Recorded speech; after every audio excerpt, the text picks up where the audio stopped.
Kryeministri i Shqipërisë Edi Rama dhe i Greqisë Kyriako Mitsotakis kanë zhvilluar takimin e parë zyrtar në Athinë pas disa vitesh. Krerët e qeverive të dy vendeve thanë se shohin vetëm rritje të marrëdhënieve mes dy vendeve në të ardhmen, me fokusin e zgjidhjes së çështjeve të mbetura pezull. Kryeministri grek bëri një koment të shkurtër të mirëseardhjes.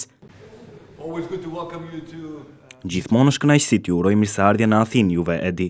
Mundësia e pjesëmarrjes në forumin ekonomik të Delfit është gjithmonë e dobishme t'i bëjmë një inventar asaj që kemi arritur në marrëdhëniet bilaterale dhe në vijim të mbështetjes së rrugës tuaj në BE. Unë besoj se kemi mundësi për të zgjidhur çështjet e mbartura në marrëdhëniet tona bilaterale. Një tjetër mundësi e shkëlqyer kjo t'ju uroj edhe një herë mirëseardhjen këtu në Athinë dhe unë e di se ju e shijoni ardhjen tuaj. Ndërsa kryeministri i Shqipërisë Edi Rama e shikon zgjidhjen e problemeve strategjike mes Shqipërisë dhe Greqisë tek një partneritet i ri.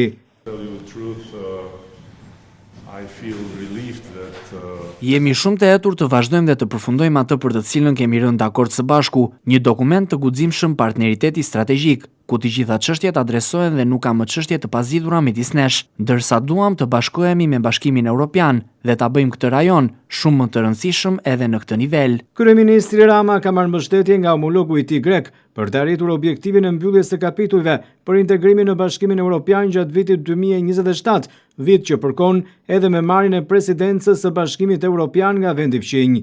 Dy kryeministrat më pas janë dakordëzuar në ngritjen e Komisionit Shqiptaro-Grek brenda këtij muaji për të adresuar problematikat mes dy vendeve. Problematikat e vjetra dhe të reja janë mes dy vendeve si ligji i luftës, çështja e pronave të çamve, pronat e minoritetit grek në jug të vendit, si dhe marrëveshja e dështuar e detit, për të cilën zgjedhja shihet të vijojë nga një gjykatë ndërkombëtare.